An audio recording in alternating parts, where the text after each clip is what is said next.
네, 반갑습니다.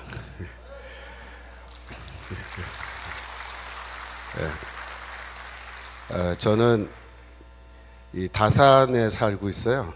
그래서 의정부하고 이렇게 많이 멀지 않은데 의정부에 이렇게 좋은 교회가 있는 줄을 몰랐습니다. 오늘 이렇게 와서 보니까 화면으로 보는 것보다 훨씬 더 아름다운 교회고, 또 이 교회 목사님과 여러 성도님들이 너무나 부러운 생각이 많이 듭니다. 앞으로도 계속해서 우리와 함께 힘을 합쳐서 우리 복음으로 하나가 될 수 있기를 간절히 소원합니다.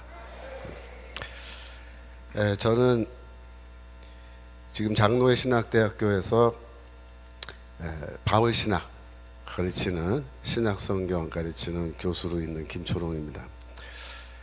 저는 이 장신대를 이제 MDB 과정을 1991년도에 졸업을 했습니다.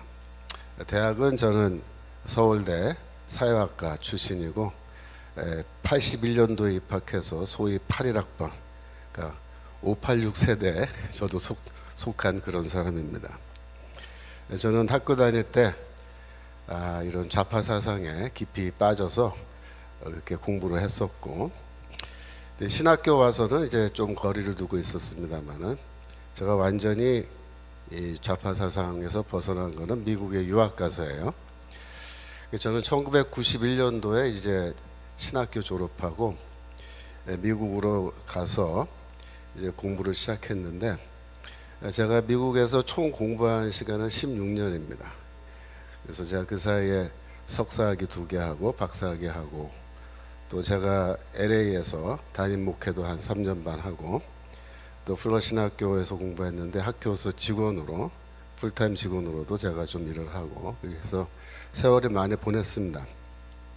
제가 공부를 마치고 이제 2007년도에 장신대 교수로 부임하게 돼서 귀국했는데, 이 16년 만에 고국에 돌아왔는데 제가 어떤 느낌이 드냐면은 외국에 온 듯한 느낌이 드는 거예요. 왜냐하면 91년도에 떠날 때 한국하고 2007년도에 제가 돌아왔을 때 한국은 전혀 다른 나라인 것 같더라고요.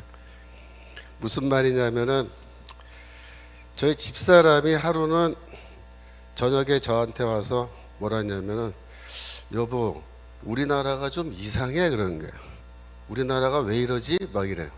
왜 그랬더니, 아니 사람들하고 만나서 이렇게 얘기를 해보면 그게 뭐 동네 사람이고 교수 부인이고 아니면 학교 학부형이건, 사람들하고 얘기하다가 이제 사회 문제나 정치 문제 이런 게 좀 얘기가 나오면은 너무 생각이 달라서 대화가 안 될 정도다, 그런 말을 하는 거예요. 하나같이 정부에 대해서 비판적이고 부정적인데 이야기를 가만히 들어보면은 왼쪽으로 많이들 가 있다는 거예요. 그러면서 걱정이 뭐냐면, 이 나라에서 과연 우리 애들 키워도 되겠냐 이런 얘기를 하는 겁니다. 저도 사실 말은 안 했지만 그 사이에 그런 느낌을 좀 많이 받았거든요. 이 TV를 틀고 이제 뉴스를 들으면은 좀 이상해요, 뉴스가 다. 그러니까 마음속이 좀 답답하고, 왜 이런 식으로 얘기하지? 사람들이 왜 이런 식으로 사고하지? 그렇게 걱정이 되는데, 문제는 뭐 그렇다고 해서 제가 직장을 그만두고 다시 미국으로 갈 수도 없는 형편이니까 세월이 지나면서 좀 걱정을 계속 했는데, 2012년도에 그 대통령 선거 있었죠. 그때 박근혜 대통령이 당선됐는데, 저는 그때 개표하는 거를 정말 조마조마하게 봤어요. 야, 이 나라가 앞으로 어떻게 되겠냐, 이거 큰일 났다 걱정하는 상황이었기 때문에, 야, 이거 박근혜 대통령 아슬아슬하게 된 거 보고 만세 불렀습니다, 제가 그날. 그런데 여전히 그러고 나서도 사회를 보면은 문제가 심각한 거예요. 근데 제가 정말로 우리나라가 위기구나 하는 걸 깨닫게 된 거는 이제 2003년도에 그런 생각을 갖게 됐는데, 2003년도에 어떤 사건이 있었냐면, 하루는 이렇게 텔레비를 이제 저녁에 와서 틀고 뉴스를 듣는데 뉴스에 이석기라고 알죠? 통진당 국회의원 이석기라는 사람이 중심이 돼서 저기 합정동에 있는 천주교 어떤 성당에서 RO 모임이라는 게 있었는데, 이 RO가 뭐냐면 Revolutionary Organization 약자예요. 혁명가 조직의 약자입니다. 혁명가 조직. 혁명가 조직에 이제 모임이 있었다는 거예요. 근데 거기에 대해서 검찰이 수사를 해가지고 이제 수사 결과를 뉴스에서 발표를 하는 겁니다. 그래서 가만히 얘기를 들어봤더니 무슨 말이냐 하면, 자칭 혁명가라고 하는 사람이 130명이 그날 같은 자리에 모여서 토론회를 하고 회의를 했다는 겁니다.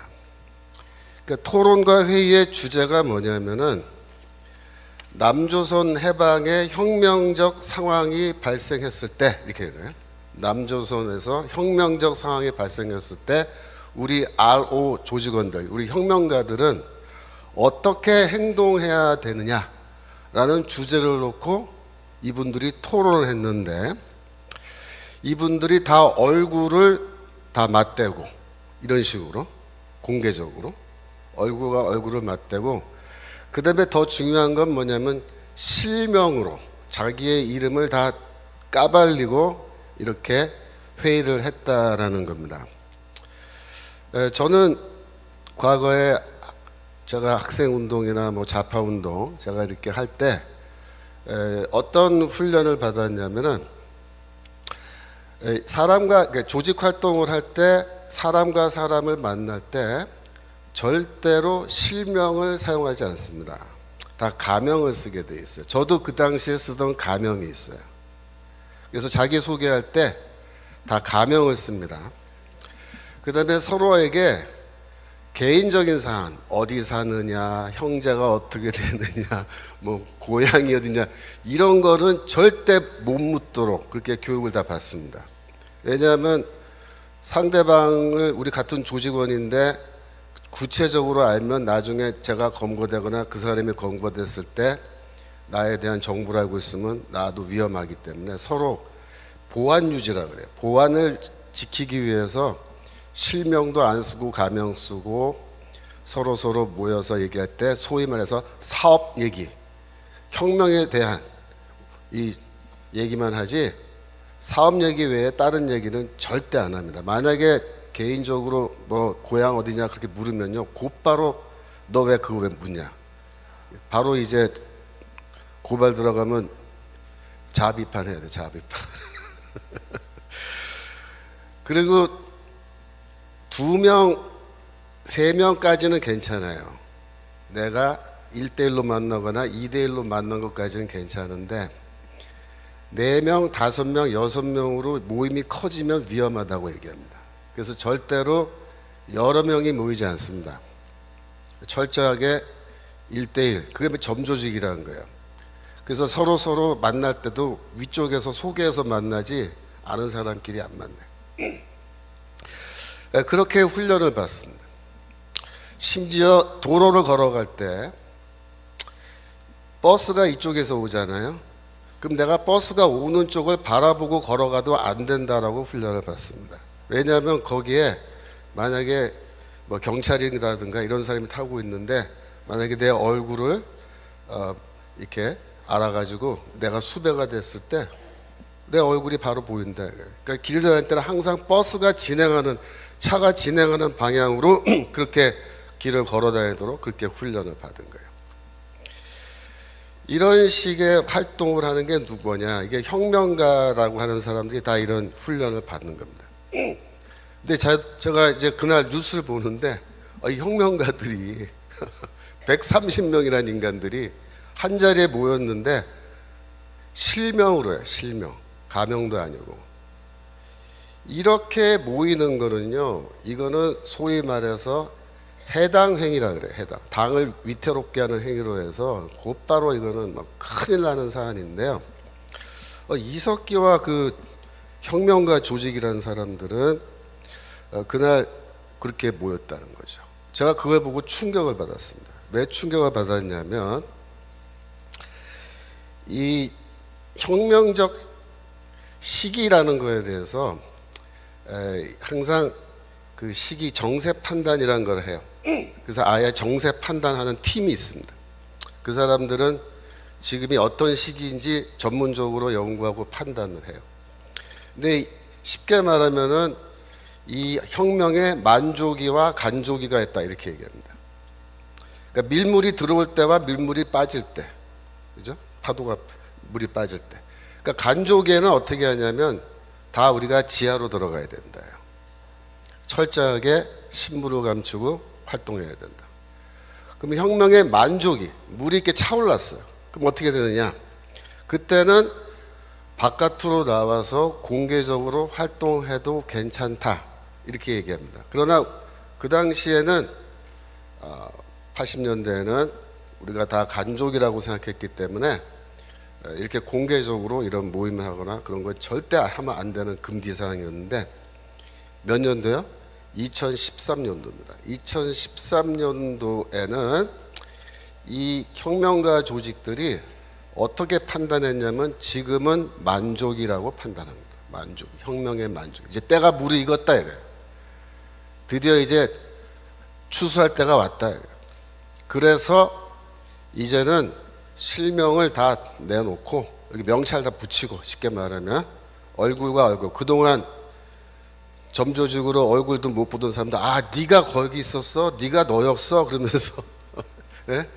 이렇게 서로 인사도 할 수 있을 정도로 그렇게 130명이 모여서 그날 어떤 얘기를 했냐면 이 혁명적 상황이 발생했을 때 즉 이제 북한이 우리나라를 쳐들어온다거나 여기서 무장 폭동이 일어난다거나 이렇게 할 때에 각각의 개인은 어떻게 활동을 어떤 일을 해야 될지를 그날 결정하고 구체적인 계획을 지시받는 겁니다. 그래서 그날 오고 갔던 이야기들 중에 보면은 압력밥솥을 사용해서 폭탄을 제조하는 방법에 대해서 얘기를 하고 사제 권총을 만들어서 권총 어떻게 만들어서 쓸 거니 그걸 서로 논의하고 그래서 혁명적 상황에서 우리 사회의 기관시설 중 어떠한 시설을 우리가 공격해서 그걸 파괴할 것인지 전신, 전화, 철도, 교통, 그죠?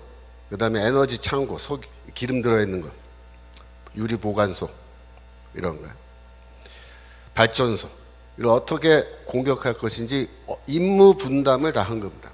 이석기가 그 자리에서 회의를 주관하면서 이제 때가 됐으니까 동지들 준비하시오.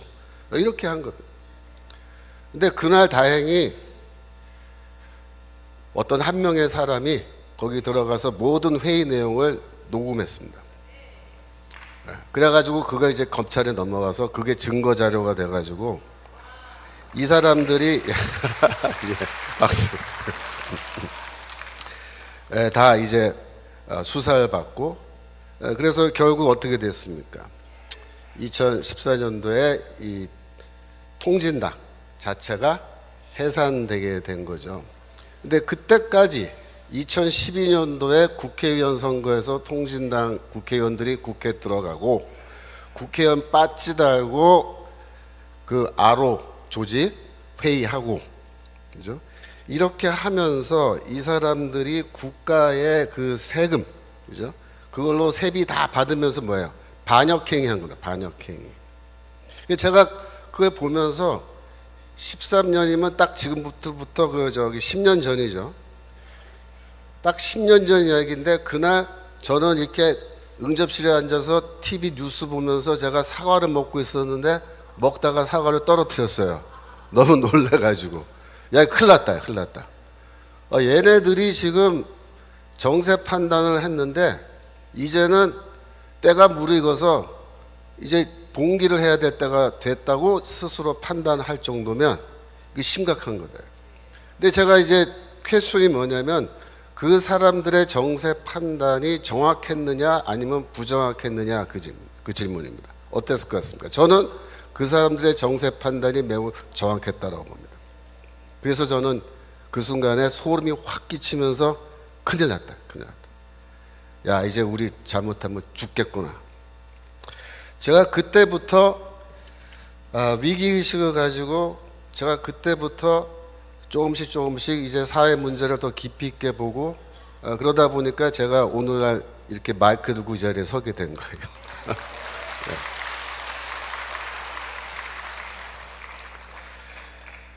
네.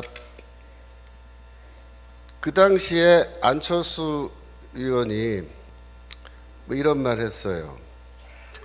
뭐 지금은 조금 정신 차린 모양인데 그때 했던 유명한 말 있죠. 요즘 간첩이 어딨냐 그래서 간첩 없다.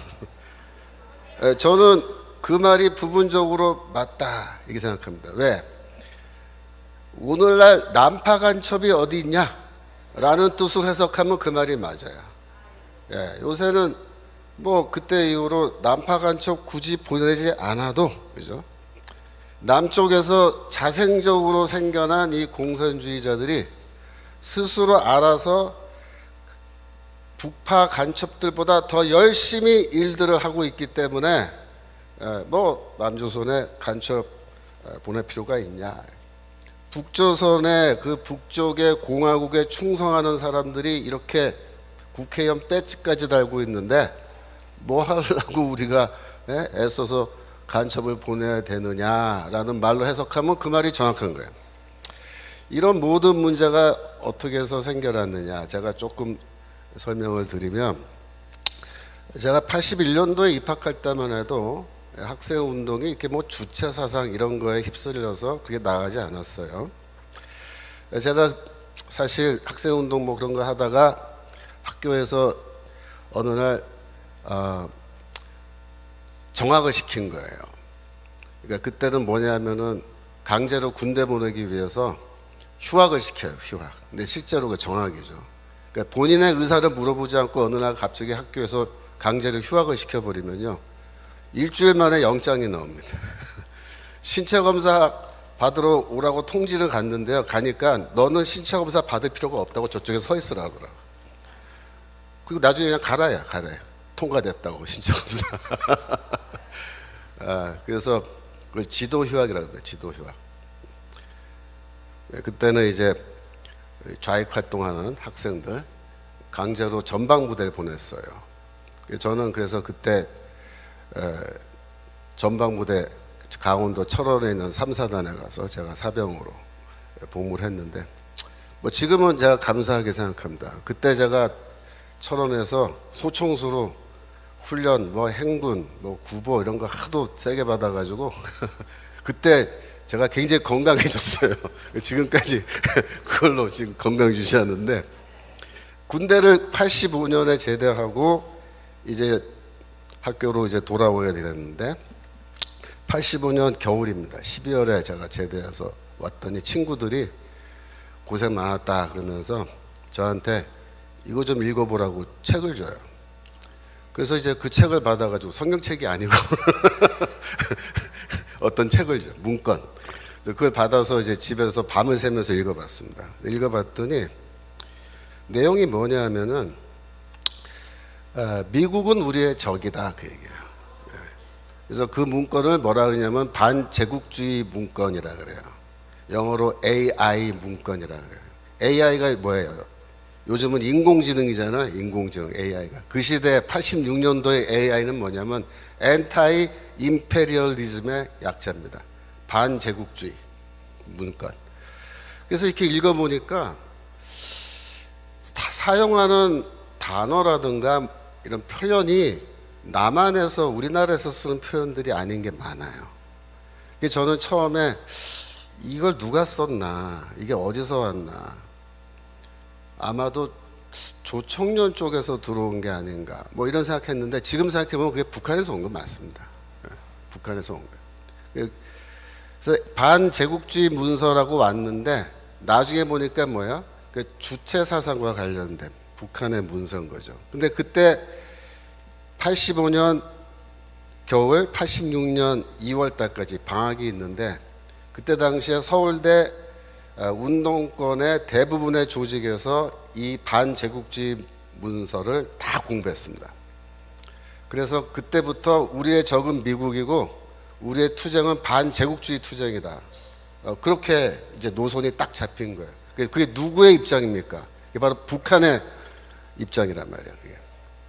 그래서 86년 새 학기가 딱 시작했는데 그때부터 이제 노골적으로 주체 사상이란 말이 막 튀어나오기 시작했어요.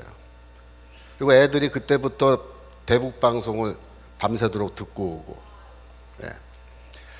그리고 소위 말하는 사상투쟁이라는 것이 이제 시작됐습니다.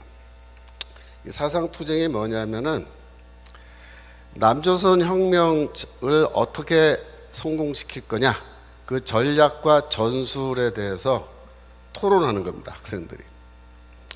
근데 기존의 운동권의 이 혁명 전술은 뭐냐면은 전국적으로 동시다발적으로 무장 폭동을 일으켜서 무장 투쟁을 한다는 거였어요. 그게 기본적인 전술이었습니다. 85년도까지. 근데 86년도가 딱 되니까 주사파들이 등장한 겁니다. 걔네들이 뭐라고 얘기하냐면 그거는 비현실적인 혁명 전술이다, 이렇게 얘기하는 거예요. 왜 비현실적이냐 그랬더니 광주 사태를 봐라요. 광주 사태를.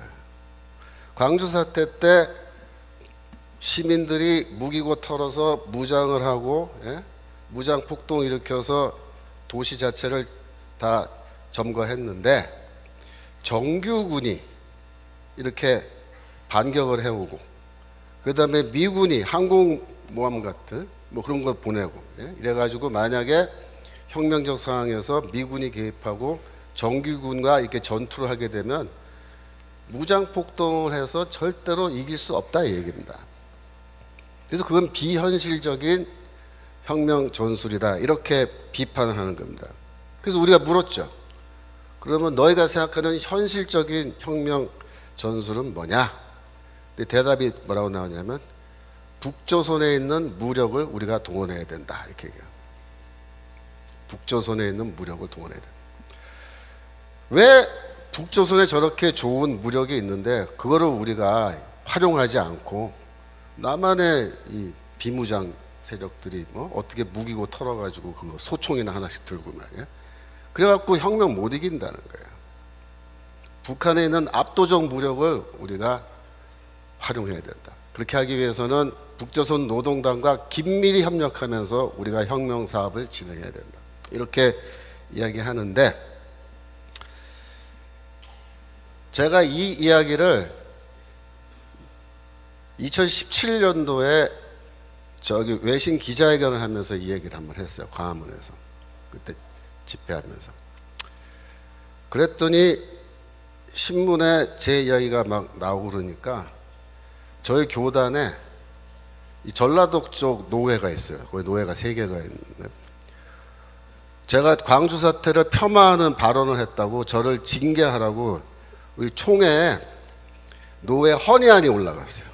우리 학교로 막 전화가 오고 총장한테로 당장에 김초롱 교수 내쫓아라 그러면서. 좌파들이 그런 짓들 해요. 제가 무슨 광주 사태를 폄하하는 말을 했습니까? 저는 광주 사태를 폄하한 게 아니고 광주 사태를 이 주사파 애들이 어떻게 어떤 관점에서 바라봤는지를 제가 정확하게 얘기한 거예요. 그랬더니 막 벌집 쑤셔놓은 것처럼 난리를 치면서 하여튼 제가 그때 그거 보면서 야, 진실을 말하면 죽이려고 드는구나 이것들이 이제. 여하튼 그래서 그 사상투쟁에서 누가 승리했겠습니까? 주사파가 승리한 겁니다. 왜냐하면 북조선에 있는 그 무력을 동원해야 된다고 얘기하는데 이쪽에서 반박할 뭐 말이 없는 거예요. 너희는 비현실적인 전술 갖고 뭐 무슨 혁명을 하겠다고 그러냐. 그래서 그것 때문에 학생운동 조직의 70% 이상이 86년도에 전부 다 주사파에게 넘어간 겁니다. 그래서 그때부터 주사파들이 이 실권을 잡고 전체 학생들 단과대별로 과별로 스터디 모임들 만들어 가지고 이거 다 학습시켜 가지고 이 조직원들 외에 대중교육까지 들어가 가지고 이 주체 사상 이런 게 좌파 사상이 쫙 이제 학생들에게 유포된 겁니다. 원래 뭐 NLPD 이런 말 들어보셨죠? 이 PD 계열이 원래 다수파였는데 그때 소수파로 전락한 거예요. 그때 PD랑 엄청 싸웠어요, 이 주사파들. 근데 이 논쟁에서 지면서 어떻게 되냐면 이쪽 PD 조직이 다 괴멸됐습니다. 이 주사파들이 얼마나 악랄한 놈들이냐면은 뭐 NLPD 다 사실 똑같은 놈들이잖아. 그 당시에 그 놈이 그 놈인데 이놈들 다 공산주의자들인데 이 주사파들은 논쟁을 해서 조직을 장악하면은 괜찮은데 만약에 장악을 못 하잖아요. 그럼 어떻게 하냐면은 PD 쪽 조직 이름과 주소와 전화번호를 다 파악해 가지고 그걸 경찰에다 넘겨버려요. 이런 짓 하는 놈들이에요, 주사파 놈들. 그러니까 주사파는 쉽게 말하면 좌익 운동 중에서 자기들 위에 다른 생각 갖고 있는 놈들을 적으로 봐요. 그래서 저놈들은 조직을 다 괴멸시켜야 된다 그래갖고 경찰에 아예 명단을 넘겨버려요. 그러니까 저도 그때 당시에 사상투쟁하면서 이렇게 하다가 결국 우리가 이기긴 이겼는데 저놈들이 하여튼 우리 다 파악이 끝났기 때문에 우리도 할 수 없이 조직 다 해산하고 저도 집으로 돌아온 겁니다. 자, 그때 아주 이 주사파들에 대한 환멸, 인간이 아니다 이것들은, 그런 생각을 갖게 됐죠. 그래서 87년도에 6년도에 주사파가 쫙 이 학생운동권 다 장악했고 87년도에 이제 민주화 운동이라 그래가지고 대통령 직선제 했잖아요. 근데 그때 이제 그게 주사파의 승리죠. 왜 그래요? 주사파가 민주화 세력 혹은 민주화 운동의 주역, 한국의 민주주의를 가져온 공헌, 장모님들로 그렇게 이제 가면을 쓰게 된 거예요. 이놈들이 아주 못된 종북 세력인데 타이틀은 뭐예요? 민주화 세력이에요. 민주화 세력. 그래가지고 이제 뭐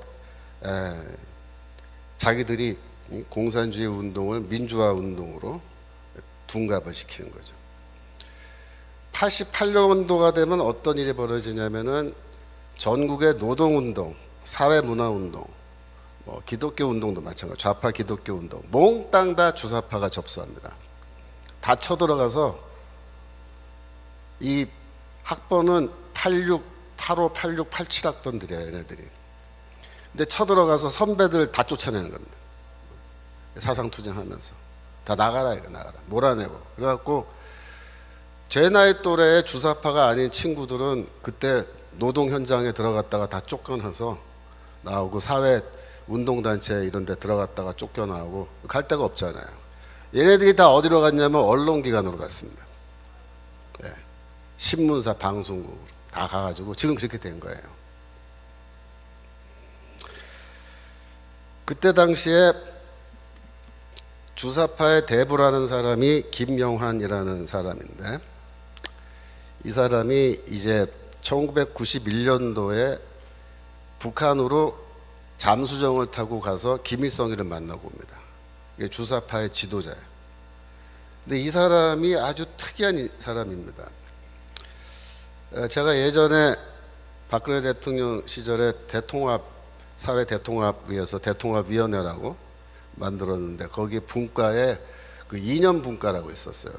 제가 그때 분과위원으로 들어갔었는데 그때 김영환 씨도 저랑 같은 분과에 있었어요. 제가 그때 한 1년 정도 계속 회의하고 만나서 토론하면서 내가 사귀어본 적이 있는데 특이한 사람입니다. 이 양반이 김일성이랑 면담을 하고 또 주체사상 이론가들과 토론을 했어요, 북한에서. 그랬더니 뭐라 하냐면 놀랍게도 이 사람들이 주체사상을 잘 제대로 모르더라. 그걸 잘 알았다는 거예요. 북한 가서 이제 사회를 봤는데 자기들이 꿈꾸던 그런 세상이 아니었다. 그런 사회가 아니었다. 그래서 너무나 실망했다. 이렇게 이제 나중에 얘기를 했습니다. 그리고 돌아와서 6년이 흐른 뒤에 1997년도에 김영환이가 주사파 지하 조직인데요, 민혁당이라 그래요. 민혁당 조직을 해산하기로 결정을 하고 지도자들을 다 불러 모았어요. 그래서 내가 북한도 다녀오고 다 알아봤는데 우리가 이거 속은 것 같다. 그래서 나는 이제부터 북한 해방 운동 해야겠다. 뭐 그러면서 민혁당 조직 해산하자. 이렇게 하고 상당 부분의 조직은 해산했습니다. 그런데 그때 끝까지 해산 안 한 조직이 경기 동부연합이라고 말하는 그 사람들인데, 이 사람들이야말로 진정한 주사파입니다. 네. 우리는 끝까지 북한에게 충성해야겠다, 이런 사람들인데, 이 경기 동부연합이 결국 누가 수장이냐면 이석기가 바로 수장인 거죠. 이 사람들이 성남시를 거점으로 해서 조직을 갖고 있는데 서울 외국어대학 용인 캠퍼스 출신들이 주로 되어 있고요. 근데 이 사람들이 왜 중요하냐면은 2010년도에 이재명이가 성남시장 선거에 출마합니다. 그 전에 이재명이는 민변 있죠, 민주화를 위한 변호사 모임, 민변에서도 활동하고 성남시에서 변호사로서 있으면서 뭐 여러 가지 활동하다가 민주당에 들어가서 뭐 국회의원 출마도 해보는데 실패해요. 그랬는데 성남시 시장에 이제 2010년도에 출마를 했는데, 그때 당시에 민노당이라고 있었어요. 민노당을 이 경기 동부연합이 거기 민노당에다 가입해서 민노당을 통째로 이제 장악해서 갖고 있는 상태였는데, 그 당시에 민노당도 성남시장 후보를 냈습니다. 김미희라고 서울대 약대 출신이에요. 여자인데 이 김미희가 성남시 후보로 시장 후보로 나오고 이재명도 나왔단 말이에요. 그랬는데 이 경기동부연합에서 어떤 결정을 내리냐면 김미희한테 야, 너 후보 사퇴하고 이재명이랑 단일화해라, 이렇게 하는 거예요. 왜 그렇게 했느냐? 이 이재명이가 성남시 시장, 아니, 성남시에서 변호사 활동하면서 이 경기동부연합 사람들이랑 그 전부터 친분이 이게 많이 생긴 거예요.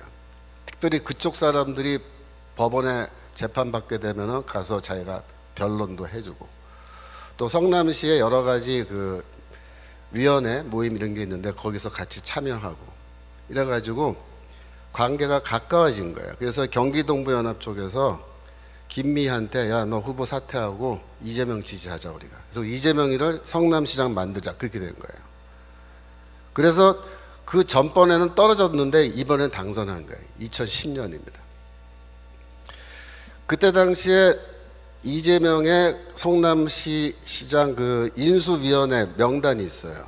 지금도 인터넷 보면 다 나오는데 그 인수위원회의 대부분이, 상당 부분이 경기동부 연합 사람들로 되어 있다, 이렇게 기사가 나와 있습니다. 그리고 시장으로 취임한 이후에 어떻게 되냐면은 경기동부 연합 사람들이 성남시에서 진행하는 대부분의 이권 사업을 독식했다, 이렇게 되어 있습니다. 무슨 말이냐면 성남시에서 이번에 여기 도로에 보도블록을 새로 깔아야 된다, 그런 거 많잖아요. 도로공사 보도블록 갈아 끼우는 거 뭐 별로 깨지지도 않았는데 다 갈아 끼잖아요, 시 예산으로. 이제 그런 걸 하게 되면은 어떻게 되냐면은 이 경기동부연합 사람 중에 하나가 이 도로공사 블록 갈아 끼는 회사를 하나 빨리 차리는 거예요. 아. 그러면은 이미 그 시회, 성남시 공무원 그 조직에 이미 이 사람들이 다 들어가 있는데 자기 편인 사람이 이제 그거 하겠다고 신청하면은 거기에 수주를 주는 거예요. 그러니까 이 사람들이 원래부터 도로공사 이런 거 하던 사람들이 아닌데, 그러니까 성남시에서 뭐 할 거라는 거 정보를 다 주면은 미리미리 이번에 전기래 그러면 전기회사 차리고, 예? 이번에 하천이래 그러면 하천 정비 이런 거 해가지고 회사 차리고 사람들 그 고용해가지고 일 시키고 돈은 지네들이 다 가져가는 거예요. 이런 식으로 해서 이권 사업에 다 개입해가지고 돈을 벌어가요, 얘네들이. 근데 재미있는 게 아로 조직 발표했을 때 검찰이 아로 조직에 대해서 공개해서 발표할 때 제가 기사를 유심히 읽어봤어요. 그랬더니 놀란 게 뭐냐면 아로 조직이 이석기가 그때부터 이권, 그러니까 이 수익을 낼 수 있는 사업들을 많이 갖고 있는 거예요. 그러니까 얘네들이 똑똑한 거예요. 이 혁명사 팔려면 자금이 필요하고 생활비도 필요한데 이거를 벌어가면서 자금을 모아가면서 일을 하겠다, 이런 생각을 처음부터 갖고 있던 애들인데, 얘네들이 이재명이를 딱 보고 이재명이를 성남시장 만들면 우리가 어떻게 해서 돈을 벌 수 있겠구나, 이게 딱 결론이 벌써 나온 거예요. 그래서 거기 다 들어가서 밀어주고 시장 만들어주고 서로 이제 공생관계잖아요.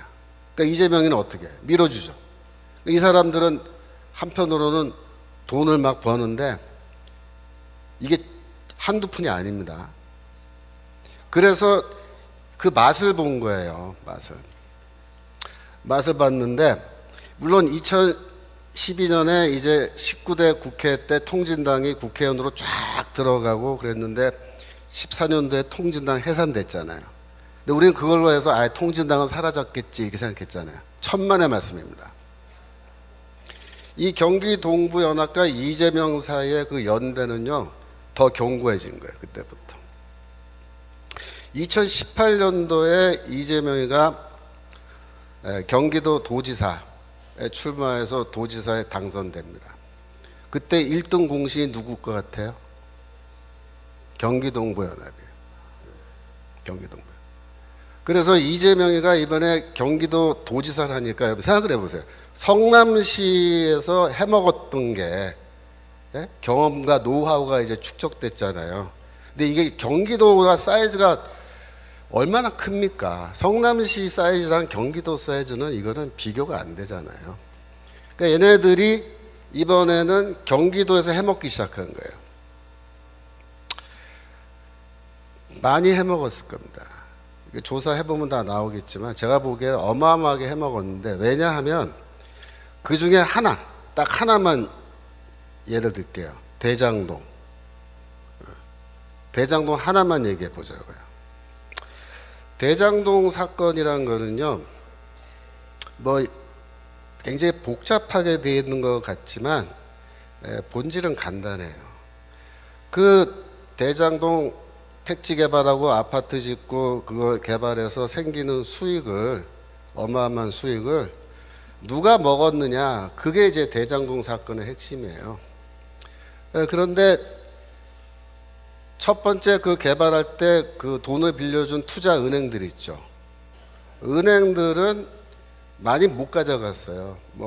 정상적인 그런 정도의 수익만 벌고 갔습니다. 성남시는 처음부터 우리는 그 수익 안 갖겠다 이렇게 선언한 거예요. 그게 대장동 사건. 그럼 누가 가져갔느냐? 개인 투자자들이 가져간 겁니다. 그래서 여러분 화천대유 이런 말 들어보셨어요? 천화동인 3호 이런 거 들어보셨어요? 4호, 5호 이런 말?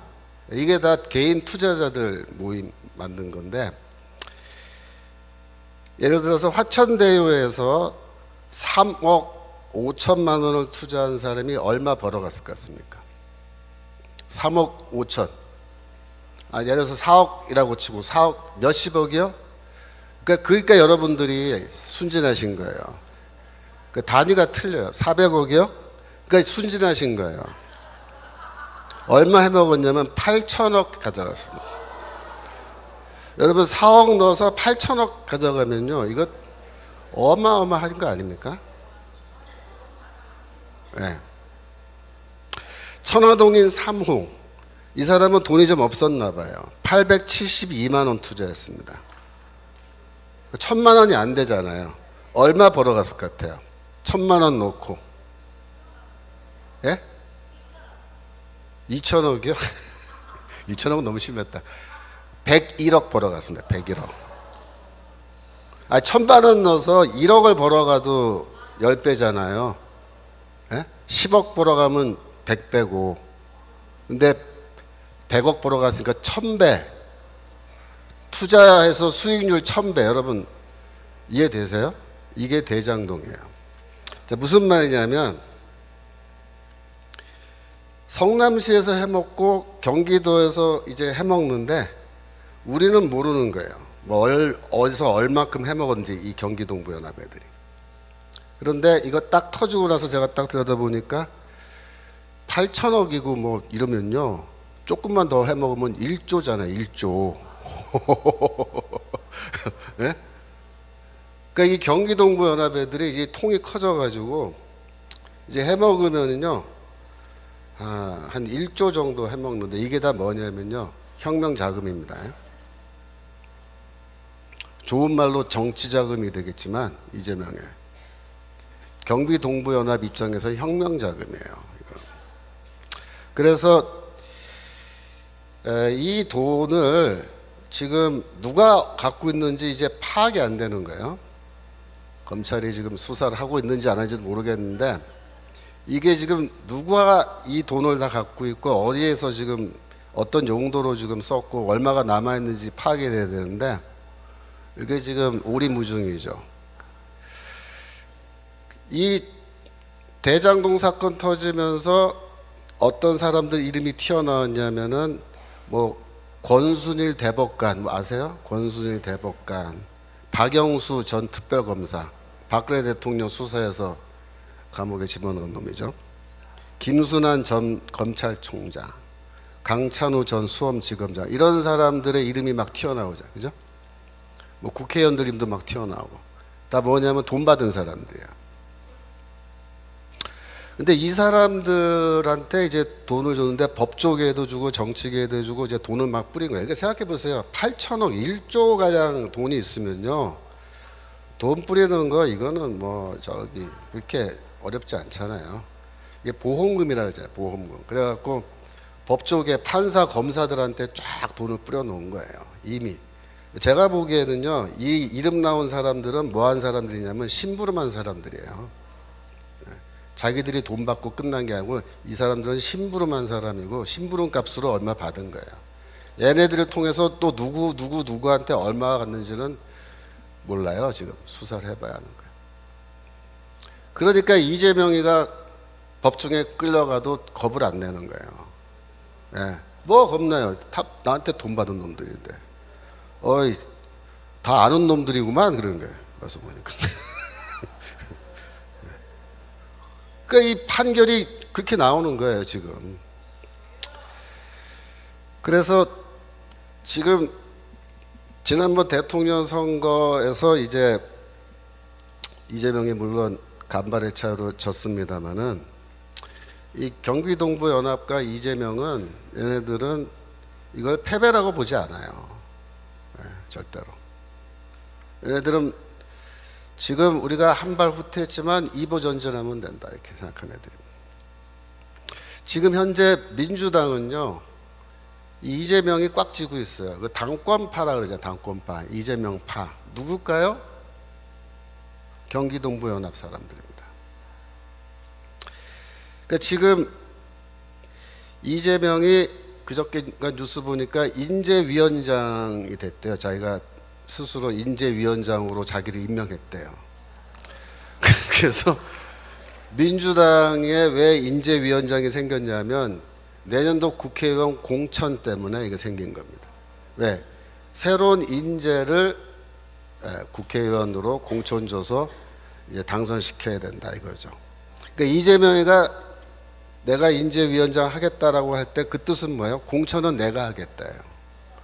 그러니까 지금 이재명이한테 반기 들고 있는 그 비주류, 민주당 비주류도 너희는 뭐 알아서 해라 이거야. 너희는 절대 공천 안 줘. 내가 아예 선언한 겁니다. 그러면 이재명이는 누구를 공천할까요? 네.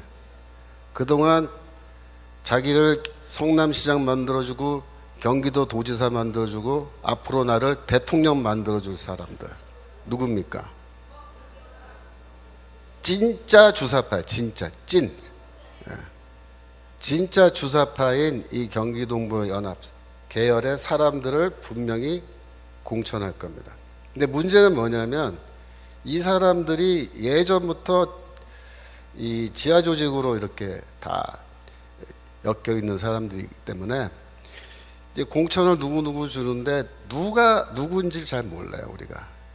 그래서 우리가 잘 모르는 어떤 사람이 이제 어느 지역에 공천 받아서 나왔다 이거예요. 그러면은 그거를 생각할 때 어떻게 생각합니까? 아, 뭐 좋은 사람이겠지. 그렇게 생각하면은 안 된다. 결국 그동안 얽혀있던 자기를 지금까지 지원해준 이 사람들을 이제 금배지 따라주는 거예요. 그러면 주사파 중에서 지금까지 전향하지 않고 우리는 끝까지 북한에 충성을 다 해야겠다라고 끝까지 조직을 유지해온 이 사람들이 결국은 뭡니까? 민주당을 장악하는 겁니다. 그게 뭐냐면 내년도 총선이에요. 내년도 총선 때 민주당은 완전히 물갈이 될 겁니다. 지금은 뭐 이렇게 섞여 있지만 그때는 컬러가 단일하게 될 거예요. 겉으로 보기에는 이재명 파가 이제 당권파로 다 통일됐다라고 그렇게 말하지만 그 속내는 뭐예요? 진짜 주사파입니다, 얘네들이. 이건 뭐냐? 이석기의 부활입니다. 이석기의 부활. 이석기가 2014년도에 통진당 해산되고 감옥 갔잖아요. 몇 년 전에 석방됐죠. 나와서 지금 조용하죠. 아무것도 안 하고 놀고 있을까요? 아닙니다.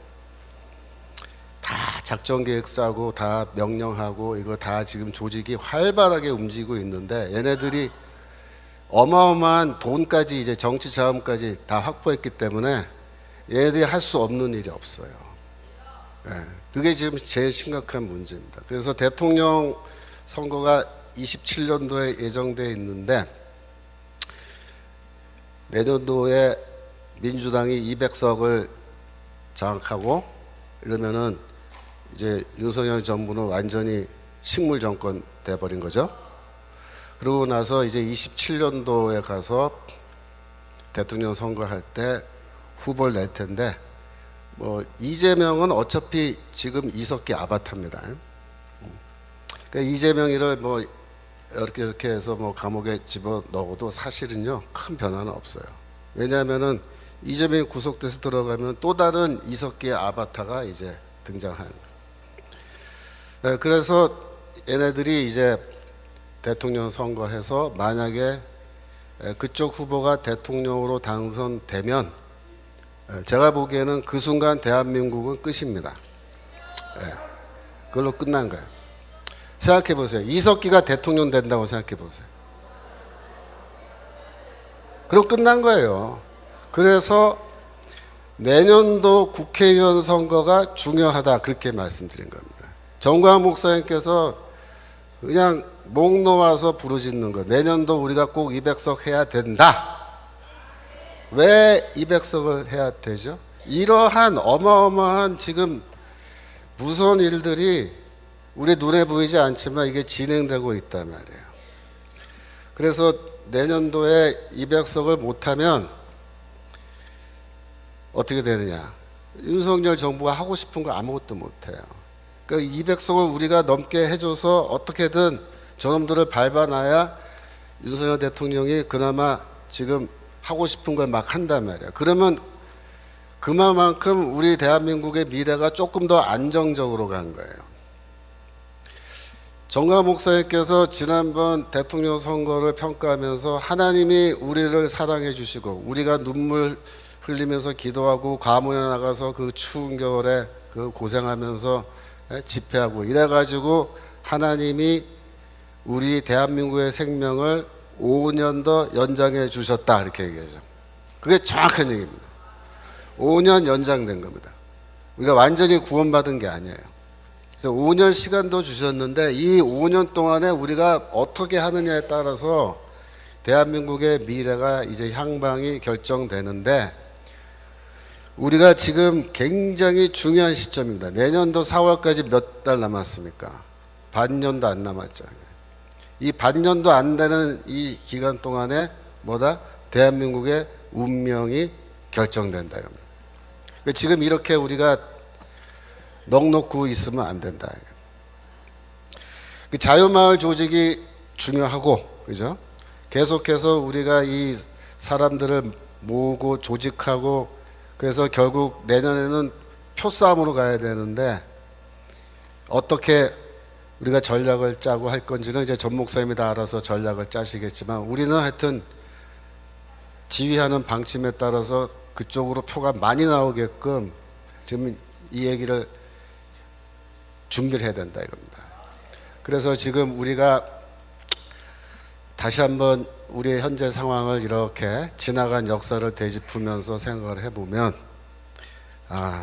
이 주사파라는 애들이 진짜 끈질긴 놈들이에요. 얘네들은요, 말 그대로 혁명가들입니다. 혁명가. 혁명가는 뭐냐면 공산혁명을 위해서 자기의 목숨을 내놓은 사람들을 말하는 거예요. 그 정도의 헌신을 하는 겁니다. 그래서 자기 인생의 목표는 다른 거 없어요. 남조선 해방이에요. 이걸 위해서 자기는 이미 30년 전에 다 헌신을 하고 30년 넘게 이 한 길을 달려온 애들입니다. 그래서 얘네들이 지금 그렇게 쌓아온 그 공적이 있는 거예요. 근데 이게 지금 만만하게 보면 안 되는 거예요. 지금 어디까지 왔냐면 우리 목 앞에까지 칼이 들어와 있는 거예요, 지금. 그래서 여러분들이 그런 점에서 우리가 다시 한번 깊이 자각하고, 정말 전 목사님이 말씀하시는 게 왜 중요한 말씀인지 그걸 여러분들이 잘 이해를 해주시면 감사하겠습니다. 제가 시간이 조금 더 쓸 수 있나요? 아직 조금만, 한 10분만 더 할까요? 그래서 이 얘네들이 이러한 겉으로는, 속으로는 남조선 해방이고 혁명이고 공산혁명이고 이건데, 겉으로는 이제 어떻게 포장하냐면은 우리는 모든 사람들이 잘 살 수 있는 그런 국가를 만드는 게 목표다 이렇게 얘기하는 거예요. 쉽게 말하면 이런 거예요. 여러분, 사실 지금 제가 개인적으로 걱정하는 건 뭐냐면 전 세계적으로 경제 위기잖아요. 지금 우리나라도 아직 뭐 뻥 터지진 않았지만 지금 경제적으로 굉장히 위기 상황으로 가고 있고, 24년이 제일 위험한 한 해가 될 거다 이렇게도 추측을 하고, 만약에 경제 위기가 터지면요 어떤 일이 벌어지냐면 경제적으로 어려운 상황에서는 좌파들이 훨씬 선거에서 유리합니다. 그게 문제예요. 내년도 국회의원 선거 때까지 안 터지면 다행인데, 터지면 우리가 정말 불리한 상황 돼버리는 거고, 그 다음에 2004년도 후반에 터지는 경우에 27년 대통령 선거 때까지 시간이 있는데, 그때까지 경제가 회복을 해서 우리한테 유리한 상황이 되면 좋은데, 그렇지 않고 계속 불리한 상황에서 선거하면 더 어려운 거죠. 이러한 맥락에서 제일 잘 먹히는 주장이 뭐냐면, 국가가 이 팍팍한 경제적 상황 속에서 모든 민생 문제를 우리가 다 해결해 주겠다라는 거예요. 그러니까 이 젊은 사람들일수록 지금 더 힘드니까 취직도 안 되고 그런 말에 홀딱 넘어가요. 문재인이가 2017년도에 대통령 되자마자 7월 달에 발표한 5대 국정 목표가 있는데요. 그 중에 세 번째 목표가 뭐냐면 내 삶을 책임지는 국가입니다. 내 삶을 책임지는 국가. 말이 좋아서 내 삶을 책임지는 국가지, 여러분 나의 삶을 국가가 다 책임져주는 시스템, 그 제도가 뭐예요? 사회주의잖아요. 사회주의, 공산주의.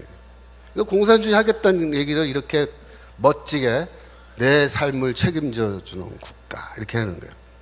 그러니까 이 내용을 모르는 사람들은 이 말만 듣고 혹하는 거예요. 아니, 너무 매력적이잖아요. 살기도 힘들어 죽겠는데 취직도 안 되고 돈도 없고 그러는데 국가가 내 삶을 다 책임져 주겠다.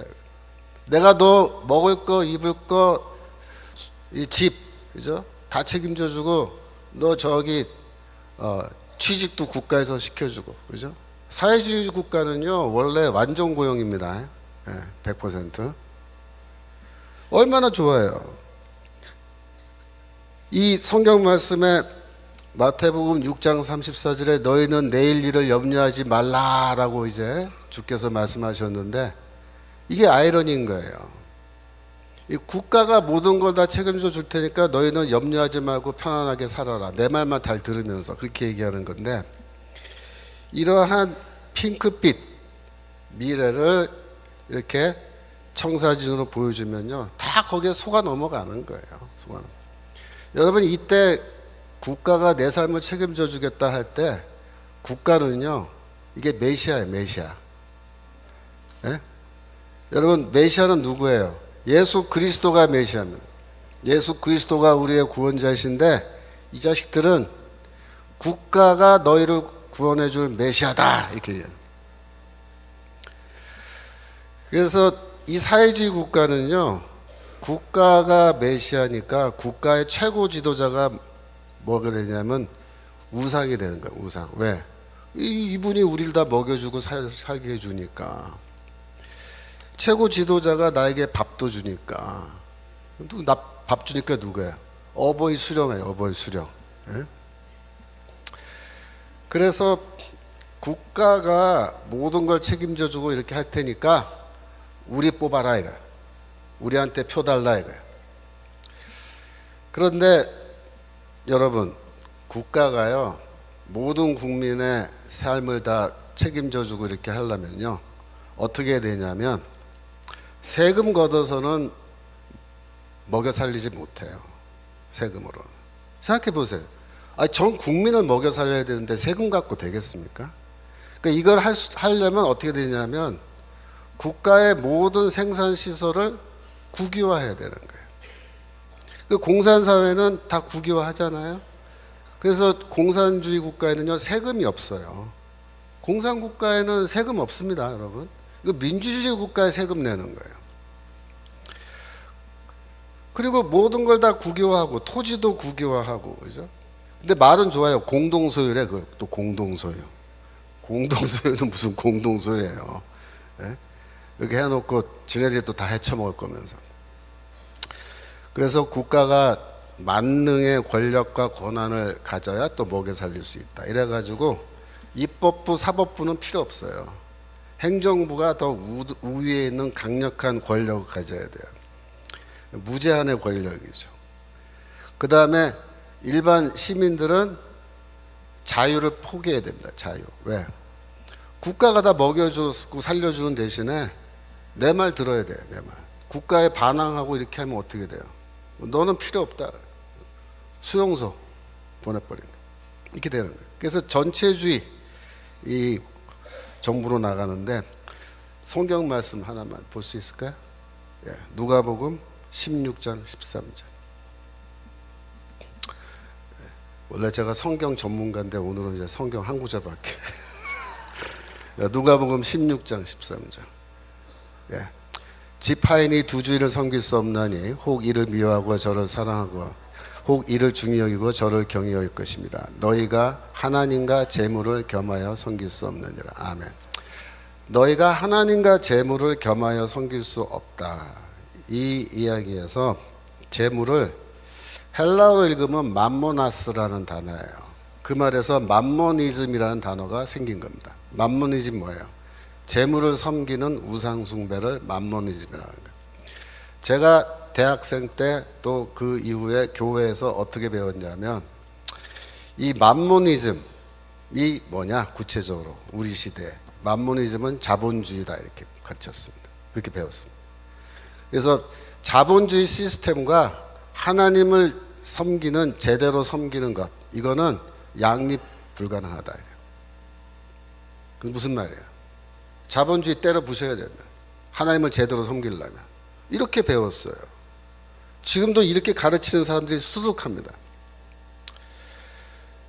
제가 들은 얘기가 아니라 저한테 이제 이메일이 온 거예요. 이메일이 와서 보니까 몇 년 전 얘기입니다. 제가 만나본 적도 없던 청년인데 그 청년이 질문한 거예요. 내가 다니는 교회 목사님이, 청년부 목사님이 이 대기업은 재벌인데 이 재벌은 노동자들을 착취한단 말이에요. 그래서 재벌 기업에서 사원으로 일하면은 재벌들의 착취에 협조하는 거니까 그 죄다 이렇게 가르친 거예요. 그게 듣고 이 사람이 저한테 이메일을 해서 물어보는 거예요. 우리 목사님이 이렇게 가르치시는데 제가 중소기업으로 옮겨가면 괜찮을까요? 이렇게 묻는 거예요. 그 제가 뭐라 그래서, 야, 중소기업은 착취 안 하냐? 그러면 그 다음 질문이, 그럼 자영업을 하면 제가 괜찮을까요? 죄를 안 짓고? 예? 자영업하면 너 그 알바생 네가 착취하는 거지. 그러면 그렇게 따지면 이 세상에 할 수 있는 일이 아무것도 없어요. 제가 이 이야기를 수업 시간에 했어요. 제가 이제 우리 목회전문대학원이라고 목사님들 수업인데 제가 이 얘기를 했더니 어떤 목사님이 뭐라 했냐면, 교수님, 그거보다 더 황당한 일이 있었습니다. 무슨 일이야? 자기가 아는 어떤 교회인데 그 교회에서는 전도사님이 애들한테 뭐라고 설교했냐면 이 자본주의를 철폐하고 사회주의 해야 된다고 설교에서 얘기했대요. 그래서 그것 때문에 교회가 난리가 나서 당회에서 이 전도사를 불러서 목사님이랑 너 왜 그렇게 가르쳤냐 라고 따졌다는 거예요. 혼내주려고. 그랬더니 이 전도사가 뭐라고 대답한 줄 알아요? 나 학교에서 배운 대로 가르쳤다 이렇게. 어쩌라고 이렇게. 그래서 처벌을 못했다는 거예요.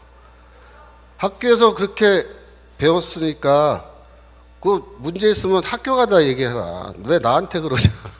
난 배운 대로 가르친 건데. 이렇게 지금 되고 있는 현실입니다. 그래서 이 배금주의, 만모니즘은 자본주의다 생각했는데요. 여러분 솔직히 말해서 진짜 배금주의가 뭔지 알려드릴게요. 진짜 배금주의는 사회주의예요. 왜 사회주의냐면 사회주의는 뭐 하자는 거예요? 국가가 나한테 돈 주겠다는 거예요. 그죠? 내 생활비 주고, 그죠? 내 먹을 거 입을 거 다 돈으로 주고, 집도 사실은 돈이잖아요. 그래서 내 주머니에 꼬박꼬박 한 달에 얼마씩, 1년에 얼마씩 돈 준다는 거예요. 내가 일을 열심히 안 해도 돈 주는 거잖아요. 그 얼마나 좋아요. 그죠? 근데 자본주의는 뭐예요? 자본주의는요, 국가가 돈 줘요? 없어요. 뭐라 하냐면 국가는 이렇게 얘기하는 거예요. 국가는 너희의 삶을 책임질 의무가 우리한테 없다. 그게 자본주의야. 네 삶은 네가 알아서 살아야 된다. 취직? 네가 알아서 취직하고 너 밥 벌어먹는 거 네가 알아서 하고 네 집 네가 사야지. 왜 국가가 너한테 집을 사줘야 돼? 공짜로 제공해야 돼? 이게 자본주의입니다. 이거 한마디 덧붙여요. 그런데 너 세금은 다 내야 돼. 세금은 꼬박꼬박 다 내야 돼. 이게 자본주의예요. 어느 게 배금주의입니까? 젊은 사람들이 왜 좌익 이념에 좌파 이념에 계속 이렇게 빨려 들어간지 아세요? 이것 때문이에요. 그것 까놓고 말하면 돈 사랑하는 겁니다. 돈 주겠다니까 글로 가는 거 아니에요. 그죠? 그래서 지금 우리는 어떤 결단을 해야 되냐면 우리가 국가를 나의 메시아로 받아들이고 국가의 노예가 돼서 전체주의 사회에서 내가 살아갈 것인지, 아니면 자유인이 돼서, 바울이 말하는 자유인이 돼서 내가 스스로 나의 삶을 헤쳐나갈 것인지. 물론 어렵죠. 그러나 하나님이 나와 함께 하신다. 하나님이 나를 도우시고 하나님이 내 삶 가운데에서 나를 도우시기 때문에 내가 충분히 내가 살아갈 수 있다 라는 그런 의식 가지고 노예가 되기를 거부하고 자유인으로서 살아가는 그 결단이에요. 그게 뭐냐? 그게 내년도 국회의원 선거고 27년도에 대통령 선거다. 그렇게 말씀드리겠습니다. 여기까지 하겠습니다. 자, 기도하고 마치겠습니다. 기도. 하나님 아버지, 저희가 지금 이렇게 평온하게 살아가고 있지만 저희가 모르는 사이에 또다시 위기는 저희를 찾아오고 있음을 이 시간 다시 한번 기억합니다. 하나님께서 저에게 5년을 더 허락해 주셨는데 이 5년의 시간을 선용할 수 있도록 도와주시고, 대한민국의 위기가 끝날 수 있는 기간으로 저희가 활용할 수 있도록 도와주옵소서. 이 악의 무리들과 저희가 싸우는데 저희가 힘이 부족하고 지혜가 부족하고 능력이 부족하지만 하나님을 의지하면서 나아가 싸우니 주여 도와주시옵소서. 대한민국을 불쌍히 여겨주시고 이곳에 있는 여러 하나님의 교회들을 불쌍히 여겨주시고 다시 한번 기회를 허락해 주시고 선교할 수 있는 저희 나라, 이 전 세계에 복음을 전할 수 있는 저희 나라 되게 하시고 북한에까지 가서 북한 주민을 구원할 수 있는 저희가 되기를 원하니 주여 축복하여 주시옵소서. 감사드리며 예수 그리스도 이름으로 기도합나이다. 아멘. 감사합니다.